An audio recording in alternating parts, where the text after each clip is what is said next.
வணக்கம், வாழ்க வளமுடன். அன்பர்களே, இதுவரை என்னிடம் ஆன்லைன் ஜாதகம் பார்த்தவர்களுக்கும் நேரில் வந்து ஜாதகம் பார்த்த அனைவருக்கும் என் நன்றியை தெரிவித்துக் கொண்டு இப்போ ஒரு புதிய ஜோதிட பதிவா நம்ம குருவிற்கு 12ல் இருந்தால் எதுவும் இரண்டாக இருக்கும் வாய்ப்பு. அப்போ குருவிற்கு 12ல் இருந்தால்னு சொன்னோம்னா என்ன அமைப்புன்னு கேட்டீங்கன்னா, இப்போ இது நம்ம வந்து மேசராசின்னு எடுத்துக்கலாம். மேசராசிக்கு குரு 12 கூடையவர். இவர் 12லேயே இருந்தால் நமக்கு அந்த வீட்டுல எந்த மாதிரி அமைப்பு வரும், அந்த மாதிரி ஒவ்வொரு ராசிக்கும் குருவிற்கு 12ல் இருந்தால், குருவிற்கு 12ல் இருந்தால், குருவிற்கு 12ல் இருந்தால், குருவிற்கு 12ல் இருந்தால் எப்படி இருக்குன்னு கேட்டீங்கன்னா, இப்போ ஒரு விளக்கப்பதிவு என்னன்னு கேட்டீங்கன்னு வச்சுக்கோங்களேன். அதாவது இப்போ விருச்சிக ராசின்னு எடுத்துக்கலாம். விருச்சிக ராசிக்கு குரு 2க்கு 5 உடையவர். அவர் வந்துட்டு அவர் வீட்டுக்கு 12ல் இருக்கிறார். அதாவது விருச்சிக ராசிக்கு 4ல் இருக்கிறார். அப்படின்னு கேட்டீங்கன்னா, இந்த விருச்சிக ராசிக்கு 4ஆம் இடம் எந்த வீடு? தாய் வீடு.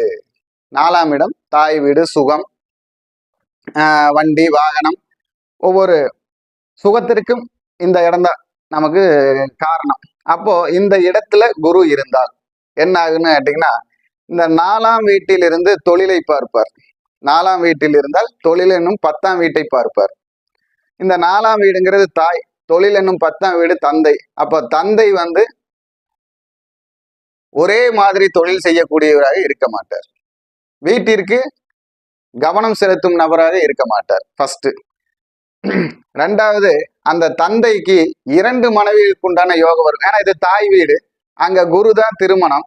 அந்த தாய் வீட்டிற்கு 2 அமைப்பு வரும். அப்ப இவருக்கு 2 தாய் அப்படிங்கிற ஒரு அமைப்பு வரும். குருவிற்கு 12ல் இருந்தால் ஒரு 80% ஜாதகர்களுக்கு அவர்களுக்கு 2 மனைவி இருக்கும். இல்லையில் அவருக்கு வரக்கூடிய அவருக்கு தந்தைக்கு 2 மனைவி இருக்கும். நீங்க வந்து அதை வாட்ச் பண்ணீங்கன்னா உங்க ஜாதகத்துல வந்து இது பார்த்தீங்கன்னா தெரியும். அதே மாதிரி அவர்கள் வீட்டில் பார்த்தீங்கன்னா அந்த வாக்கு சொல்லக்கூடிய அமைப்பு, குறி சொல்லக்கூடிய அமைப்பு, ஜாதகம் பார்க்கக்கூடிய அமைப்பு, தெய்வத்தை வழி நடத்தக்கூடிய அமைப்பு, தெய்வ விஷயங்களுக்கு அதிக ஈடுபாடு கொடுக்கக்கூடிய அமைப்பு வரும். இந்த விருச்சிக ராசிக்கு 4ல் குரு இருந்து அந்த குரு 10ஐ பார்க்கும் பொழுது அவங்க கர்மாவையே ஆக்டிவேட் பண்றார். அதாவது கர்மஸ்தானத்தை ஆக்டிவேட் பண்றார். அப்போ தொழில், நிரந்தரமான தொழிலை செய்யக்கூடிய அமைப்பு ரொம்ப குறைவு. அதே மாதிரி இப்போ தனுசு ராசின்னு எடுத்துங்க. தனுசுக்கு குரு 4 கூடையவர்.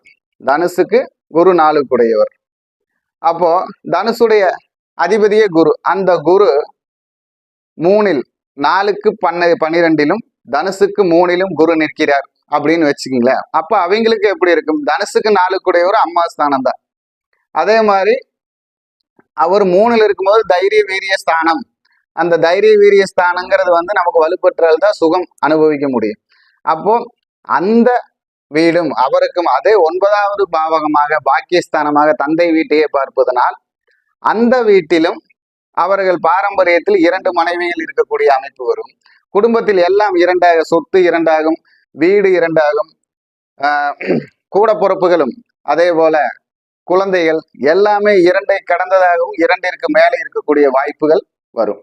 அப்போ குருவிற்கு 12ல் இருந்தால் நமக்கு நஷ்டங்களாக இருந்தாலும் பலவித நஷ்டங்களாகும். லாபங்கள் வந்தாலும் 2 விதமான லாபங்கள் வரும். அப்போ அந்த குரு 12ல் மறைந்திருக்கும் காரணம், நாம வந்து இருக்கும் இடத்தில் முன்னேற்றத்தை சம்பாதிக்க முடியாது. இருக்கும் இடத்தில் முன்னேற்றத்தை சம்பாதிக்க முடியாது. இருக்கும் இடத்தை விட்டு விலகி செல்ல வேண்டும். விலகி சென்றாலே நாம வந்து அந்த நன்மையை எடுத்துக்க முடியும், நன்மையை சம்பாதிக்க முடியும். அப்போ அந்த குரு 5ஆம் பார்வையாக எங்க பார்க்கிறார், 7ஆம் பார்வையாக எங்க பார்க்கிறார், 9ஆம் பார்வையாக எங்க பார்க்கிறார், இந்த எல்லாம் நம்ம வந்து கணக்குல வச்சுக்கிட்டு அந்த இடத்தை எல்லாமே அவர் பர்ஃபெக்டா இயக்குவார், செயல்படுத்துவார். எல்லாத்துலயுமே மனசை போட்டு குழப்பி 2 விஷயமாக செய்வார். அதற்கு உண்டான பலனும் பரிகாரங்களும் நம்ம அவர் சுயஜாதக பிரகாரம் பார்த்து அந்த கிரக அதிபதிகள் எந்த ஆதிபத்தியத்தில் இருக்கிறாரோ, எந்த நட்சத்திர காரகத்துவத்தில் இருக்கிறாரோ அதற்கு தகுந்தாற் போல் அவர்களுக்கு சில பவர்ஃபுல்லான பாகங்கள் எங்க இருக்கு, அவருக்கு பிரதிபலிக்கக்கூடிய சக்தி எங்க இருக்குன்னு கண்டுபிடிச்சு அந்த 2ங்கிற ஒரு விஷயத்தை 2 கலந்து ஒரு விஷயமாக மாற்றி அவருக்கு வெற்றிக்கு உண்டான பாதையாக நம்ம செய்ய முடியும். அதே மாதிரி இந்த பொதுவே குருவுக்கு 12 இருந்தால் கூட்டு தொழில் ஆகாது. கூட்டு தொழில பெரு நஷ்டம்தான் வரும். கூட்டாளி வளர்ந்துருவான், நாம வளர்ச்சி கம்மியாயிரும். அதே மாதிரி குருவுக்கு 12 இருந்தால் சொந்த தொழிலில் கவனம் அதிகமா இருந்தா தான் சம்பாதிக்க முடியும், இல்லைன்னா சம்பாத்தியம் கம்மியாயிரும். ஏன்னா குருவுக்கு 12 இருக்கும் பொழுது குரு நல்ல ஸ்தானமானங்களில் இருந்தாலும் அவர் அந்த பார்க்கும் பாவகத்தையும் இருக்கும் இடத்தையும் நன்றாக இயக்குவார். அதனால் அதற்கு தகுந்தது போல்தான் நாம் எல்லா விஷயத்தையும் செய்யணும். அப்போ இந்த குருவுக்கு 12 இருந்தால்ங்கிற பதிவு உங்களுக்கு பிடிச்சிருந்தா லைக் பண்ணுங்க, ஷேர் பண்ணுங்க, கமெண்ட் பண்ணுங்க, சப்ஸ்கிரைப் பண்ணுங்க. வணக்கம், வாழ்க வளமுடன்.